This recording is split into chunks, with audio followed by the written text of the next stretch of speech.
Le président sénégalais Bassirou Diomaye Faye a officiellement mis fin aux fonctions du Premier ministre Ousmane Sonko ainsi qu'à celles de l'ensemble du gouvernement. L'annonce a été faite le 22 mai 2026 à travers un décret présidentiel diffusé par la télévision nationale. Ces décisions marquent une rupture spectaculaire entre deux hommes qui étaient considérés comme des alliés politiques historiques. Cette décision marque, selon moi, une rupture politique majeure à 3 niveaux. Premièrement, elle consacre l'affirmation de l'autorité présidentielle. En se séparant de son mentor, le chef de l'État s'affranchit ainsi d'une tutelle politique et rappelle la prééminence constitutionnelle de sa fonction. Selon plusieurs observateurs, le limogeage intervient dans un contexte de désaccord profond sur la gouvernance du Sénégal. L'ex-premier ministre Ousmane Sonko défendait une ligne plus radicale et souverainiste, tandis que le président Bassirou Diomaye Faye semblait privilégier une approche plus diplomatique et plus ouverte au dialogue avec les partenaires internationaux. La question économique aurait joué un rôle central. Le Sénégal traverse une période difficile marquée par une forte dette publique atteignant les 11 milliards d'euros, soit 132% du PIB selon le FMI.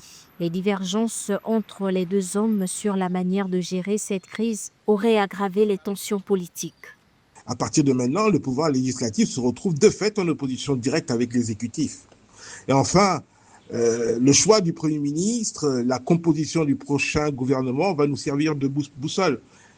Elle va nous révéler si le président choisit la voie de l'apaisement avec l'appareil d'État ou s'il s'expose à un blocage politique total. En fait, tout ce qu'on peut dire, c'est que en 2024, il n'y a pas eu de second tour puisque le duo avait été élu avec 54% des voix. En fait, le deuxième tour, c'est maintenant.